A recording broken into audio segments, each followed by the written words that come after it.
My brother killed himself. My brother died today. It was our mother who found him. After years of fighting depression, of heartbreaks, self-doubt, and betrayal by loved ones, he finally had enough. It took one bullet, one tiny piece of metal, to end a lifetime's worth of misery. I walked into the house hearing the agonizing screams of our mother.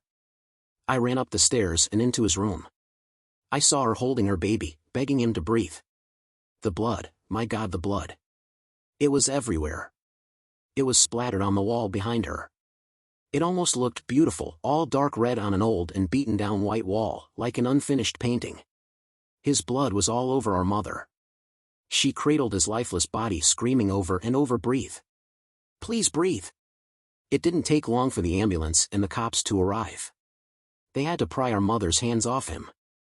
She refused to let him go, as if she held tightly enough she could stop his soul from leaving. I talked to the cops for hours. My mother was taken to the hospital suffering from shock. They quickly ruled out homicide, especially since it was only his prints on the gun. I was oddly cold to the whole situation. He was my brother and I loved him, but in the moment I didn't feel anything. A form of shock? Or maybe guilt? I returned back home. I decided to sleep on our couch in the living room on the first floor. I would have to pass by his room to get to mine, and I wasn't ready for that. I tried to go to sleep, however, after a long day of feeling nothing, an emotion finally hit me. It wasn't sorrow or anger. It was fear. I was home alone, and yet upstairs, in his room, I could hear footsteps pacing back and forth. I awoke early that morning to loud knocking on my door. Somehow I had fallen asleep even through the fear. I ignored the knocking and carefully listened for any noise upstairs. Nothing. I blocked the footsteps from last night from my mind. A nightmare, I thought. After all, it was a long and traumatic day. I walked to the door and looked through the peephole. Shit, I muttered under my breath. It was her. My brother's girlfriend, well, ex-girlfriend. I really didn't want to deal with this. I reluctantly opened the door. She just stared at me with tears in her eyes. I gave her that look, that yes it's true look. She burst into tears. I don't know if it was seeing her cry, but I finally cried too. We held each other and cried in the doorway for what felt like ages. After some time she stopped and looked at me with tears in her eyes still. I motioned for her to come inside. We walked over to the couch and sat down in silence, not looking at each other, both of us preoccupied with our own thoughts. Then she looked at me and said it. I knew it was coming, the same thought was going through my head all day. You know this is our fault, we fucking killed him. No, I finally said. We fucked up, yeah, but we didn't kill him. We didn't put the gun to his head and pull the fucking trigger. He did that. We might as well have, she whispered. Look, he always struggled with this, all his life. He's the one who gave up and ended it. He was the coward, not us. I yelled. How can you say that, she said, horrified. Because it's the truth. He wasn't the only one who suffered. I suffered, you suffered. That's life. He chose to give up. I yelled. That is exactly what a coward does. She paused before she spoke again. You can call him a coward all you want, it doesn't change what we did to him, it doesn't change the fact we hurt someone who loved us, she spoke softly. My mind raced back to that night, just a few days before he died. She had been arguing with him again. In anger he left the house. I came home to find her in the kitchen crying. Shit, they were fighting again, I thought. She looked at me and said it's over. I always loved her, since we were kids. However, my brother did what I couldn't, I was always too scared to make a move. He went for it. I always resented him for it. I never told him, but deep down I always thought he knew how I felt about her. That night, seeing her so hurt destroyed me. I just wanted to be there for her. To let her know it would be okay, that the world hasn't ended. We eventually ended up in my room. I knew it was wrong, but I couldn't stop myself. I had always dreamed of this moment. That night was the best night of my life. I had been with many women before her, but nothing compared to that night with her. I learned what it meant to truly love someone. To my disdain, I realized that night I didn't just love her, I was in love with her. We fell asleep in each other's arms. This was our big mistake. I awoke the following morning with her still naked next to me. To my shock, I saw my brother standing over our bed, just staring at me with a blank face, no emotion behind his eyes. He looked just empty and drained of any life.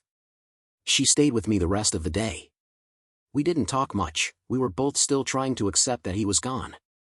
My mind just would not stop, no matter how hard I tried, the thoughts just kept going and going. I felt a combination of emotions that day. First sorrow, then anger, but also slight happiness, not because he was dead, but happy that she was here with me. I hated myself, I hated my brother. I hated the whole world and wanted to just fucking burn down. She left in the afternoon to return home. We had a service prepared for him early in the morning.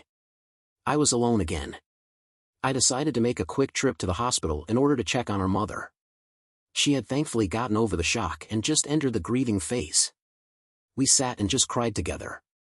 "It's no one's fault, Ma, he always had issues," I quietly said. "I know, but still you wonder if anything could have been done, if maybe we didn't do enough," she replied. "Ma, he is gone, nothing's gonna change that. Don't punish yourself. We have to just accept that he is gone. It's just she hesitated. My baby is gone." She started crying again. I knew it was too soon for words to make her feel any better. I just stayed by her side and let her cry. I returned home around 2 in the morning. I was a bit unnerved to be here alone again. Would I hear the footsteps again? I sat on the couch, still not ready to go upstairs. There was an eerie silence. I breathed a sigh of relief, better this silence than to think I was losing my mind. I got comfortable on the couch and slowly felt myself falling asleep. Right before I entered the dream world, I heard a faint but clear whisper ask, "Do you really think I'm a coward?" It was the day of the funeral. I couldn't breathe. Everyone was there, our parents, our old friends, even people I didn't recognize. Most important, she was there. There was so much sorrow in the room, but I couldn't even cry with them. I couldn't breathe. I felt like a ton of bricks was blocking my chest. She noticed and took my hand and squeezed. "I know it hurts, but I'm with you," she said. I looked at her and forced a smile. She didn't understand what I was dealing with, no one in that room did. I started sweating, as my breathing became more and more rapid. All the eyes of the guests looked at me with sympathy. They thought I was just mourning my dead brother. They couldn't see. I finally couldn't take it anymore. "Are you all fucking blind?" I yelled. "Can none of you see it?" With all the confused and worried faces, I realized the truth. I was alone. None of them saw what was terrorizing me. My brother, my dead brother, was standing right next to his casket, right next to his own corpse, smiling at me. It had been a few weeks since the funeral. I had not left my home since, I couldn't. She came to see me, bringing some groceries with her. "I know it's been hard on you, but you have to start trying to move on. Come outside with me, let's go for a walk," she said. I stayed silent. I could see frustration building in her eyes. "Look," she said after some time of silence passed. "You're not the one who died. He is gone. The last thing he would want is for you to lock yourself up in here and slowly die. He would have wanted you to move on with your life." I stared at her. It broke my heart to see her like that, and worse of all was that I was the cause. As I tried to speak when he interrupted me, "She is wrong. I don't want you to move on, I want you to suffer as you made me suffer. You're the reason I am dead. You are the reason I am still in agony even in death. I cannot rest." "So neither will you," he coldly said. I just stared at his lifeless face, powerless to say or do anything. He was so pale. The right side of his head had the hole where the bullet had entered. He stared at me with his brown, yet lifeless eyes. And he was always smiling an unnatural ear-to-ear smile. What started off as footsteps in the night, turned into a nightmare I couldn't escape. He was always there, always smiling at me. I would go to bed and wake up in the mornings hoping he was gone. However, I was always greeted with a simple "hello brother" and that same demented smile. I couldn't take it anymore. "I'm sorry, I never meant to hurt you," I cried. "I loved you." "Don't apologize, you didn't hurt me," she replied. She thought I was talking to her. It wasn't her fault, she was oblivious to my brother's presence. I took a deep breath, looked into her eyes and told her, "I need help. I think I've been hallucinating. It's been 3 weeks since I've been in the hospital. They put me on many different medications, none of which worked. I was starting to get fed up with being there. He was still always there. He rarely talked, he would just stand there, smiling this cold smile. Taunting me every time the doctors came in by standing right next to them. It is never easy losing a loved one to suicide. It makes you think it was somehow your fault. You have to accept that this wasn't your fault, you have to let go of this guilt. That guilt is why you keep seeing him, the therapist said. My brother stood right next to her smiling this sarcastic smile and nodding his head in agreement. Another 2 weeks passed and still no results. More pills and sessions, and I still couldn't get rid of him. He was always there. His appearance kept slowly changing with time. His face was slowly decomposing.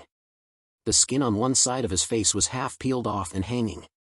His teeth had rotted, quickly going from yellow to black. His eyes were no longer the beautiful brown surrounded by white, but now completely black. But worst of all was the smile. He was always smiling, a hideous and wide smile. "Look at me, look what you did to me," he laughed. "I'm sorry, I'm so sorry," I cried. "If you truly are, then make it right," he coldly said. "How?" I knew what he meant but still stupidly asked. "End our torment, brother." I curled up in my bed and cried myself to sleep. I checked myself out the next morning. I came into the hospital voluntarily so they couldn't keep me against my will. They had their chance, but their pills made no difference.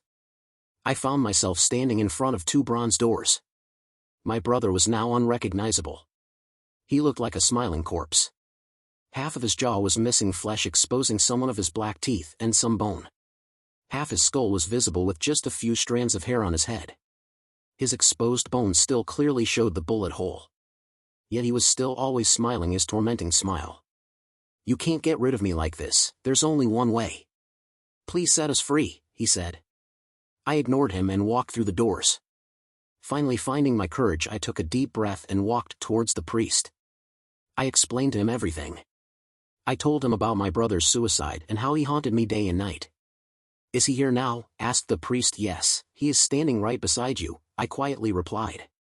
The priest looked around, visibly uncomfortable. "Please help me. I don't know what else to do," I desperately asked. "I will do my best, but you have to put your complete faith in God. There can be no doubt. Surrender yourself to him and he will guide you to salvation," he said. My brother laughed. "Surrender? Sounds like he wants you to sell your soul," he smirked. I ignored him. "This isn't a possession, so an exorcism will not work. Besides, we would have to get approval from the church and that could take weeks," the priest said. "So what can we do?" I asked. Pray to God for his protection and to ward off any evil spirits," he replied. "We can start with the Lord's Prayer, do you know it?" I nodded my head. My brother was furious now. "You can't do this to me. I'm your brother," he yelled. We started. "Our Father in heaven, hallowed be thy name. Thy kingdom come, thy will be done." My brother started to scream, not in anger but agony. The priest continued with his prayer. I stood there, with eyes shut tightly, praying that this would finally get rid of him. My brother screamed a terrible high-pitched scream, as if he was on fire. "You already killed me, and now you wish to make me suffer more. Please brother, it burns. It burns so much," he yelled.